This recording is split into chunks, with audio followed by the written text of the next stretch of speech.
सुप्रभात बच्चों, कैसे हो बच्चों आप लोग। आशा करती हूँ कि आप लोग अपने अपने घरों में स्वस्थ होंगे और सुरक्षित होंगे। बच्चों, आज मैं आपको क्लास 8 की हिंदी पाठ्य पुस्तक भारत की खोज आज मैं भारत की खोज का चैप्टर नंबर 4 बच्चों, मैंने पहले के वीडियो में भी आप लोगों को ये पार्ट 4 के पहले भी 4 पॉइंट से मैं डिस्कस बच्चों कर चुकी हूँ। अब आज मैं बच्चों उसके आगे के जो भी पॉइंट्स हैं उस पर मैं डिस्कस करने वाली हूँ। तो बच्चों अपनी अपनी हिंदी बुक को खोल लीजिए, भारत की खोज को बुक को खोल लो और पेंसिल के माध्यम से जो जो पॉइंट्स पे बच्चों आज मैं डिस्कस करने लगी हूँ उन पॉइंट्स को आप बच्चों आप लोग पेंसिल से उसको टिक लगाइए। तो चलिए बच्चों चलते हैं, आगे का दौर शुरू करते हैं कि युगों का दौर जो है चैप्टर नंबर 4 युगों का दौर आज हम पढ़ने चल जा रहे हैं। बच्चों पांचवा पॉइंट बच्चों आपकी स्क्रीन पर आ चुका है कि भारत का प्राचीन रंगमंच। बच्चों इसको पेंसिल से आप लोगों ने टिक लगा देना है। अब हम पांचवें पॉइंट्स के बारे में हम डिस्कस करेंगे कि पांचवा पॉइंट हमें क्या कहना चाह रहा है कि भारत का प्राचीन रंगमंच। तो उसके बारे में बच्चों चलते हैं, चर्चा करते हैं कि ये क्या कहना चाह रहा है हमें कि भारतीय रंगमंच अपने मूल्य में, संबंधों और विचारों में और अपने विकास में पूरी तरह से क्या हो गए थे, स्वतंत्र था। इसका मूल्य ऋग की उन रचनाओं और संवादों में खोजा जा रहा था जिसमें एक हद तक नाटकीय है और रामायण और महाभारत में नाटकों का उल्लेख मिलता है। कृष्ण लीला से संबंधित गीत, संगीत में, नृत्य में इनसे आकार ग्रहण करना आरंभ कर दिया। ईसवी पूर्व छठी और सातवीं यानी कि छठी और सातवीं शताब्दी के महान जितने भी लोग थे या उपन्यासकार के थे और ये संगीतकार जो थे उन्होंने कुछ नाट्य रूपों का भी उल्लेख किया था। रंगमंच की कला पर सजी और जो सजी थी या सची थी वो नाट्य शास्त्र को ईसा की 3री शताब्दी की रचना कहा जाता है। ऐसे ग्रंथ की रचना तभी हो सकती है जब नाट्य कला पूरी तरह से विकसित हो चुकी हो और नाटकों की जो सार्वजनिक प्रस्तुति थी वो आम बात हो गई थी। तो ये सब लोग जानते ही थे कि नियमित रूप से लिखे गए संस्कृति और नाटक में ईसवी पूर्व 3री शताब्दी तक पूरी तरह से क्या हो गया था, प्रतिष्ठा हो चुके थे। जो नाटक हमें मिले हैं उनमें पहले के ऐसे रचनाकारों और नाटककारों का अवसर हवाला दिया जाता था और जो अभी तक नहीं मिले। ऐसे नाटककारों में एक भास था और इस शताब्दी के आरंभ में उसके 13 नाटककारों का एक संग्रह खोज में मिला था और अब तक के मिले सांस्कृतिक नाटककारों में प्रचलितम जितने भी नाटक थे और उनके जो भी रचनाएं थी नाटककारों की वो भी इनमें दिखाई देते थे। वे ईसवी सन के आरंभ में ठीक पहले या बाद में हुआ था। ये ताड़ पत्र में लिखे गए अंश मात्र थे और आश्चर्य की बात यह है कि ये गोपी और जो रेगिस्तान की सरहदों में तूफान में मिले थे और अश्व जितने भी थे ये धर्म परायण बौद्ध में हुआ करते थे। उन्हें बुद्ध की जो रचना थी, जो चरित्र था, उनमें भी नाम से बौद्ध की जीवनी लिखी।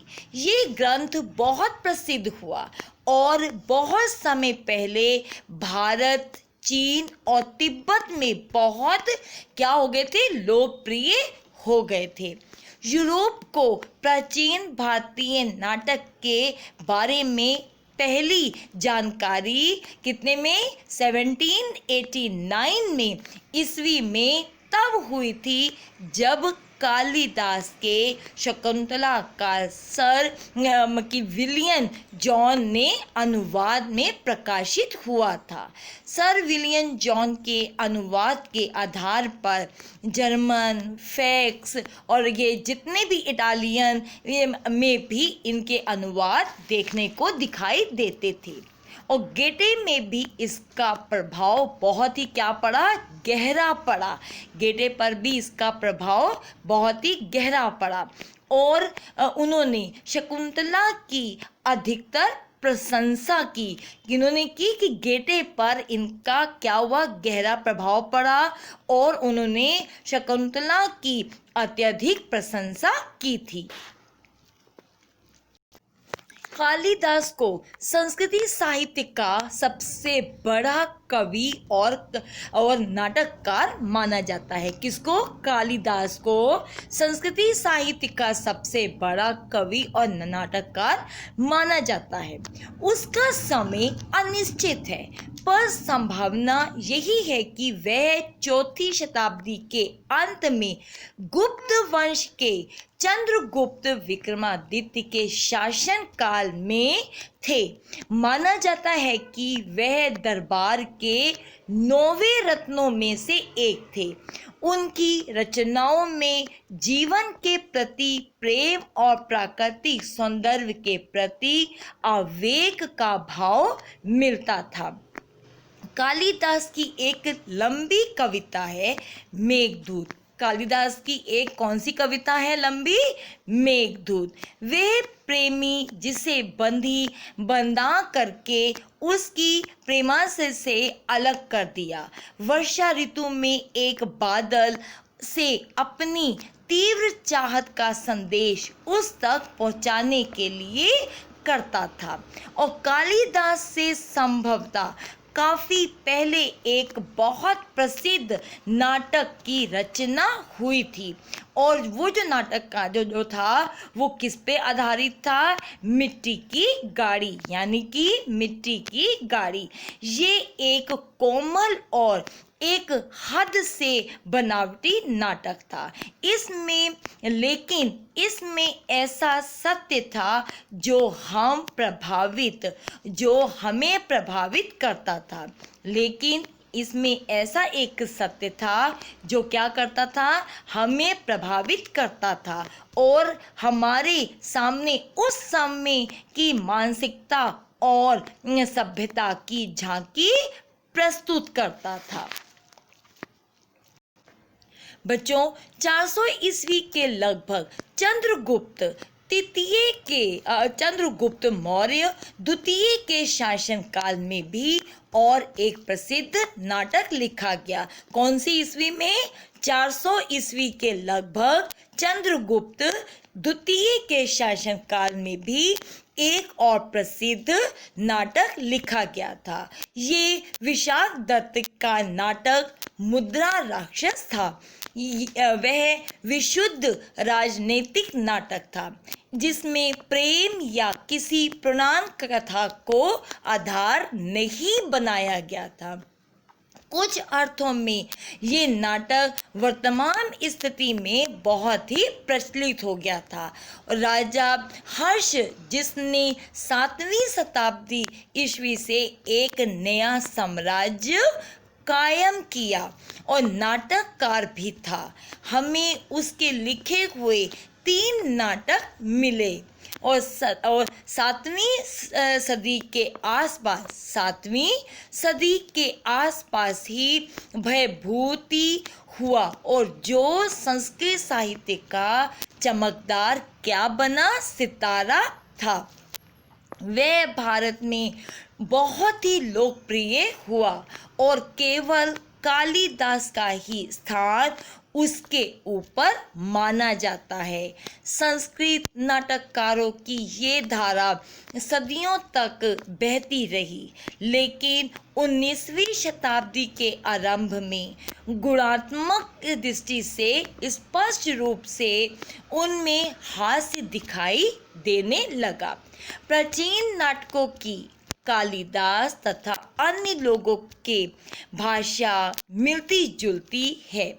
संस्कृत और उनके साथ एक या एक से अधिक के प्रकरण और यानी कि संस्कृति के बोलचाल में भी प्रचलित रूप उसी नाटक में शिक्षित पात्र संस्कृत बोलते हैं और सामान्य जो अशिक्षित तो थे और सामान्य अशिक्षित जन समुदाय प्रायः स्त्रियां, हालांकि उनमें भी अनुवाद भी मिलते हैं।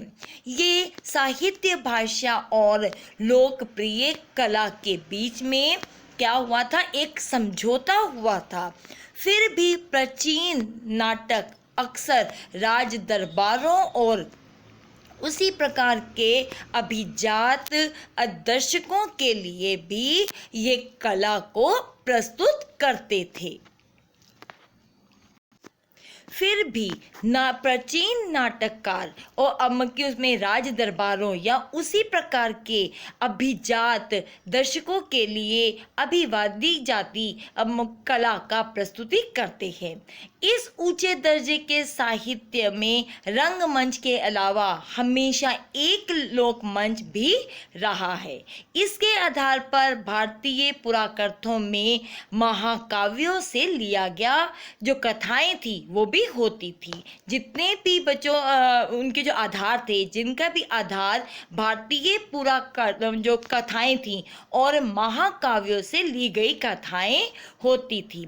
दर्शकों को इन विषयों की अच्छी तरह से जानकारी रहती थी और इनका सरोकार नाटकीय तथ्य से कहीं अधिक प्रस्तुति पर रहता था। ये अलग अलग क्षेत्रों की बोलियों में रचते बसते थे और अतः उनकी क्षेत्रों में विशेष तक की सीमित रहते थे। दूसरी ओर सांस्कृतिक नाटककारों का चयन पूरे भारत में फैल गया था क्योंकि उनकी भाषा पूरे भारत के शिक्षित समुदायों की भाषा बन चुकी थी। बच्चों अब छठा पॉइंट बच्चों आपकी स्क्रीन के ऊपर बच्चों आ चुका है, तो उसको भी आप लोगों ने बच्चों पेंसिल के माध्यम से उसको टिक लगाना है। छठा पॉइंट बच्चों आपकी स्क्रीन के ऊपर है कि संस्कृत भाषा की जीवंतता और अस्तित्व, कि संस्कृत भाषा की जीवंतता और अस्तित्वता। भैया बच्चों इसको भी आप लोगों ने पेंसिल से टिक लगाना है। अब इसके ऊपर पॉइंट के बाद हम डिस्कस करेंगे कि ये पॉइंट हमें क्या कहना चाह रहा है। बच्चों अब इस पॉइंट पे हम डिस्कस करते हैं कि संस्कृत अद्भुत भाषा है, अतः विकसित और नाना प्रकार से इसमें कला की अलंकृत है और इसके बावजूद ये नियति और व्याकरण के उस झांसे में सख्ती से जकड़ी है जिसका निर्माण 2600 वर्ष पहले ही हो चुका है। इसका प्रसार हुआ, संपन्न हुआ और भरी पूरी और जितनी भी इसमें अलंकार हुए हैं उनमें भी इसमें अपने मूल्य के को भी नहीं छोड़ता। ये अपने मूल्य को नहीं छोड़ता। संस्कृत साहित्य के पतन के काल में भाषा ने अपनी कुछ शक्ति और शैली को दर्शाया है या उसकी सादगी को खो दिया है। यानी कि संस्कृत जो साहित्य के पतन के काल में भाषा ने अपनी कुछ संस्कृत और शैली को भी, जो उसकी जो सादगी थी वो भी खो दी है। और सर विलियम जोन्स ने 1784 में कहा था कि संस्कृत जो भाषा है चाहे जितनी पुरानी क्यों ना हो गई हो, उसकी बनावट क्या है, अद्भुत है।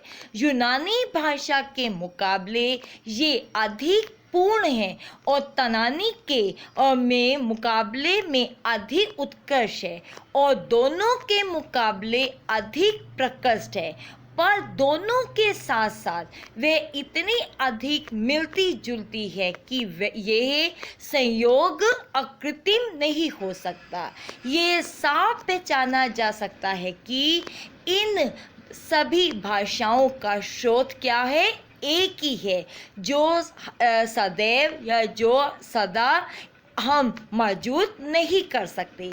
संस्कृत जो है वो आधुनिक भारत भाषाओं की जननी है। कौन सी जननी है, क्या जननी है? संस्कृत आधुनिक भाषाओं की क्या है? जननी है। उनका अधिकांश जो शब्दकोश है और अभिव्यक्ति का ढंग है वो संस्कृत की देन है। संस्कृति काव्य और दर्शन के लिए बहुत ही सार्थक और महत्वपूर्ण शब्द हैं जिनका विदेशी भाषाओं में अनुवाद नहीं किया जा सकता। आज भी हमारी लोकप्रियता भाषाओं में जीवित रहती है। कौन सी भाषा? संस्कृत भाषा। ये आज भी हमारी लोकप्रियता में इसकी भाषाओं की बहुत ही इसकी चर्चा होती है और ये हमारे अंदर हमारी भाषाओं में ये संस्कृत भाषा क्या है? जीवित है। बच्चों अब 7वां पॉइंट बच्चों आपकी स्क्रीन के ऊपर बच्चों आ चुका है। बच्चों बहुत ध्यान से देखिए, उसको पेंसिल के माध्यम से उसको टिक लगाइए। 7वां पॉइंट है बच्चों कि दक्षिण पूर्व एशिया में भारतीय उपवेश और संस्कृति, यानी कि दक्षिण पूर्व की एशिया में भारतीय उपनिवेश और संस्कृति। बच्चों ये 7वां पॉइंट है आपका। अब हम इस पे डिस्कस करेंगे कि ये पॉइंट हमें क्या कहना चाह रहा है।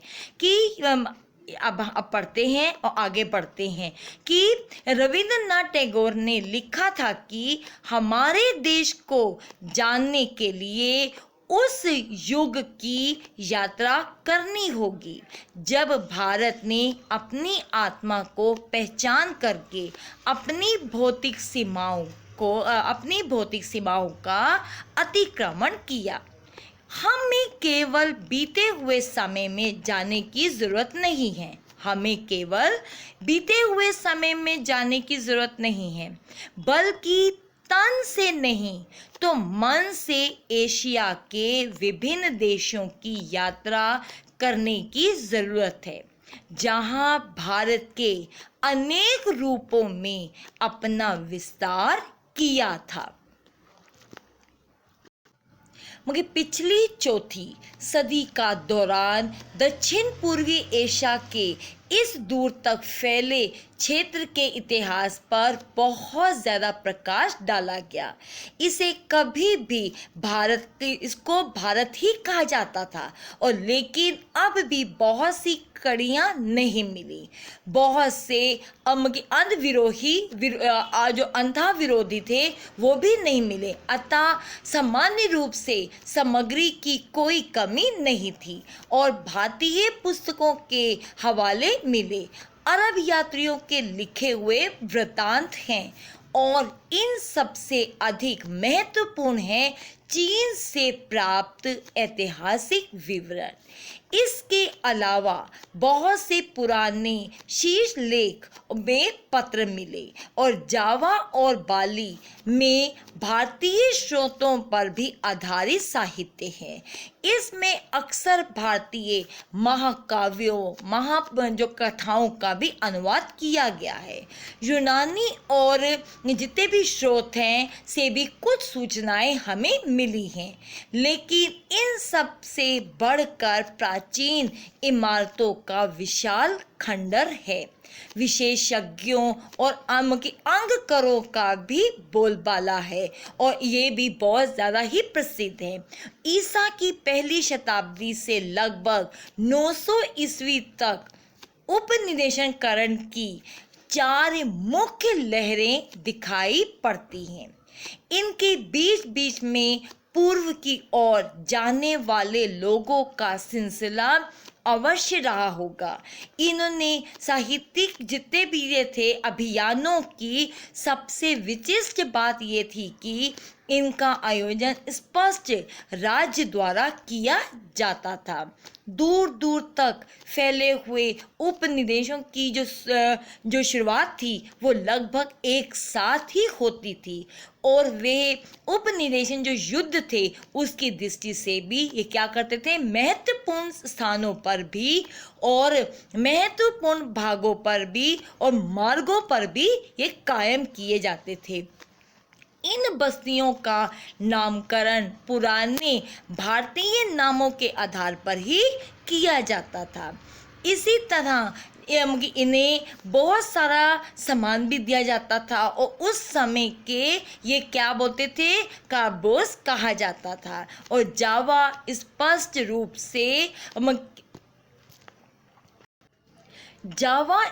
रूप से यवद्वीप या जौ का टापू है।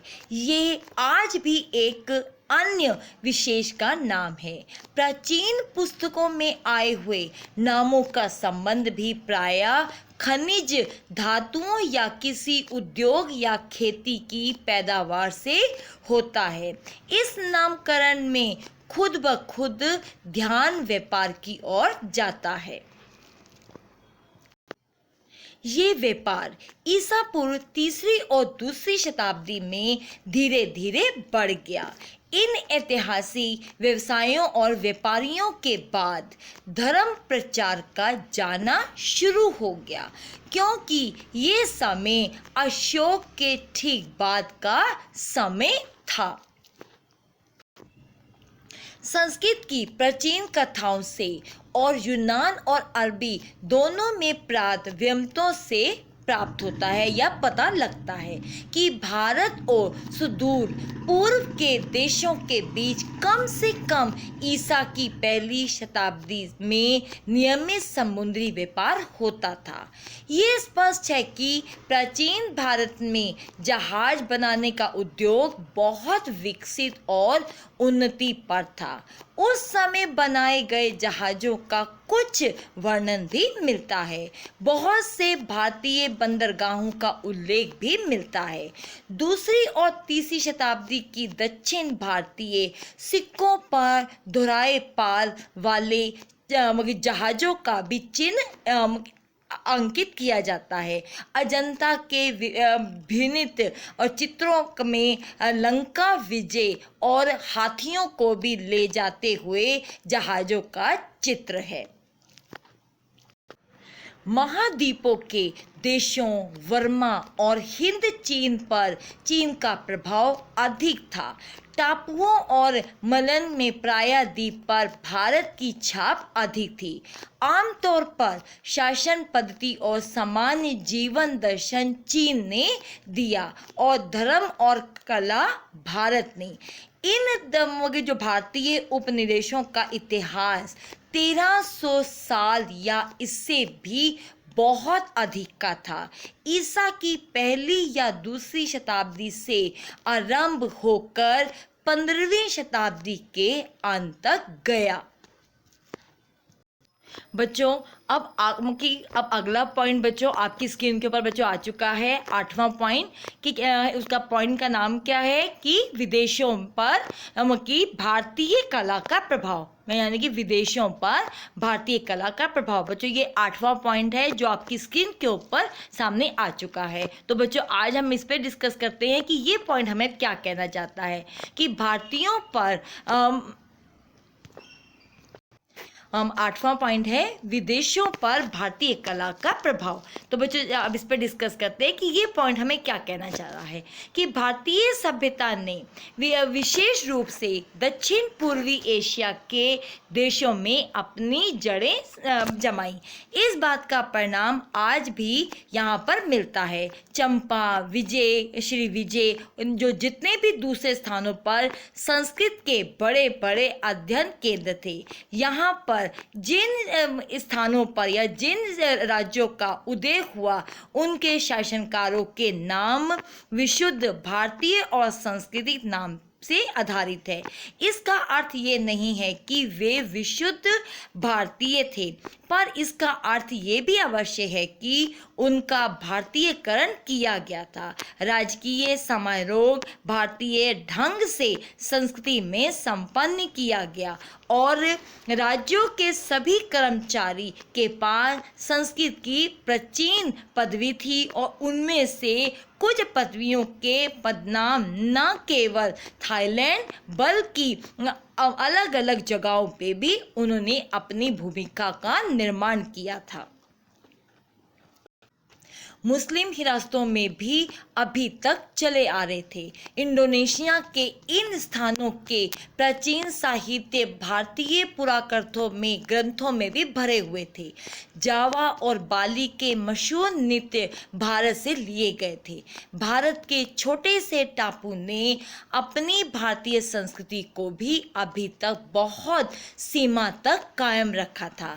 यहाँ तक कि हिंदू धर्म में भी वह वहाँ तक चले आ रहे थे और द्वीपों में भी लेख कला भारत से ही सीखी गई थी।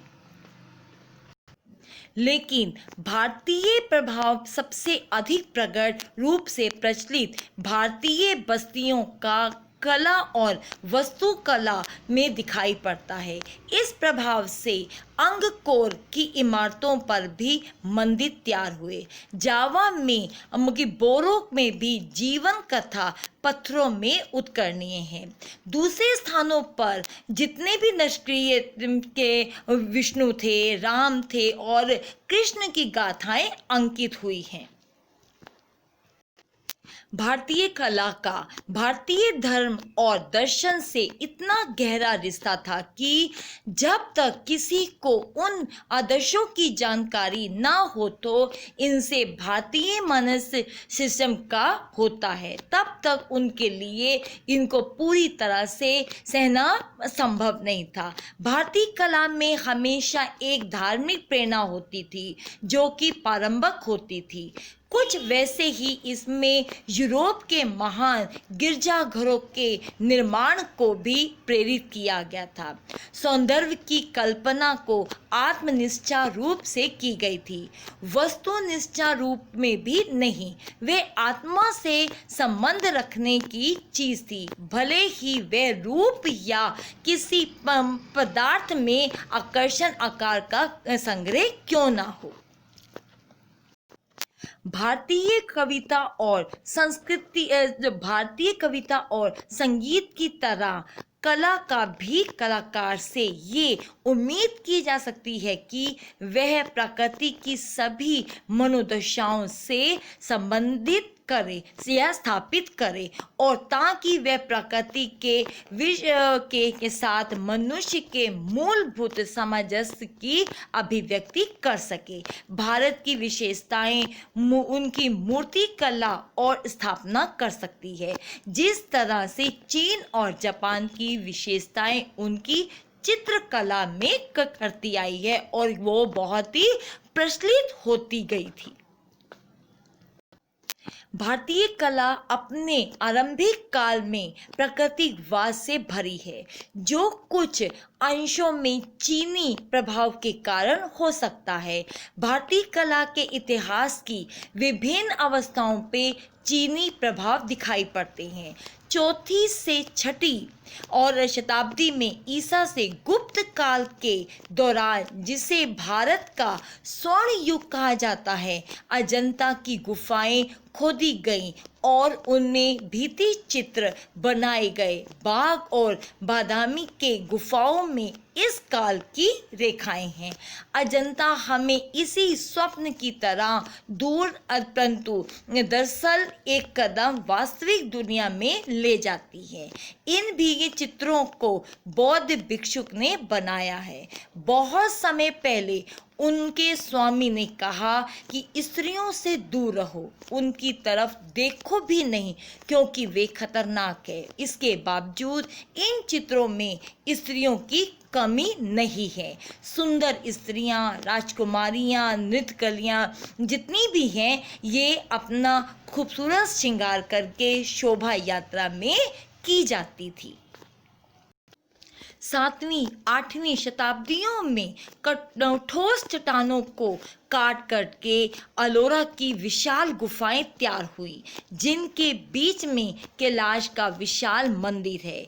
ये अनुमान करना बहुत ही कठिन है कि इंसान ने इसकी कल्पना कैसे की होगी या कल्पना के बाद भी अपनी कल्पना का रूपांतर कैसे दिया होगा।